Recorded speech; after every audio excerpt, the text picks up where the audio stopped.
Let's get some analysis now with Andreas Umland, who's an analyst at the Stockholm Centre for Eastern European Studies. He joins us now from Kiev. Good to have you back with us, Andreas. We heard there from across the region that ahead of this summit between Donald Trump and Vladimir Putin, European leaders have made it quite clear that whatever Putin and Trump decide, they want Ukraine to be a part of that discussion, especially when it comes to the idea of Ukraine giving up its territory in any sort of a ceasefire agreement. What's your view in terms of how Donald Trump has received that message? Do you think he'll listen to what the Europeans are urging? I have my doubt, frankly. People like Chancellor Merz or President Macron or Prime Minister Starmer or NATO General Secretary Rutte, they have a certain authority with Trump.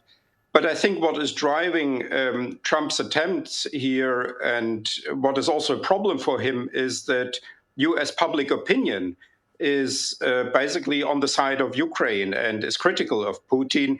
I think that is much more important for Trump than what the foreign leaders think. But certainly, it has been useful to communicate what Europe thinks about this meeting.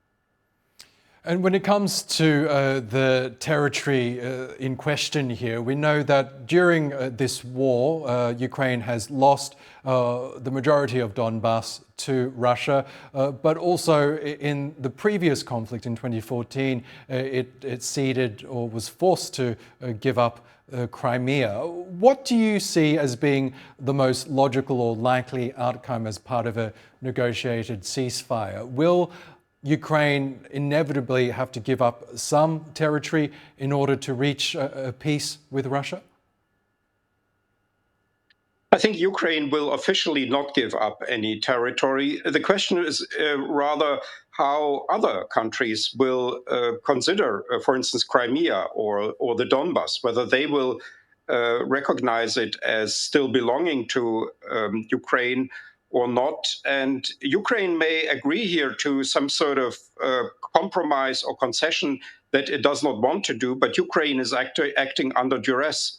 I think we as non-Ukrainians, we should be more Ukrainian than Ukrainians, because what is at stake here is the world order that has appeared since 1945, the rules-based order, national sovereignty, the UN system.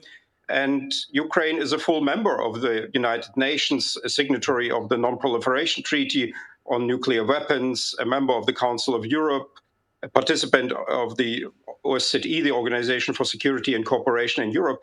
And if Ukraine is dismembered here with the agreement of Western countries like the US, this will be a new world we will be entering, and this is not in our interest.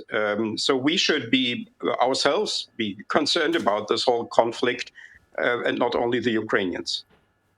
Okay, Andreas Umland, we'll leave it there for now. Thank you so much, as always, for sharing your thoughts with us.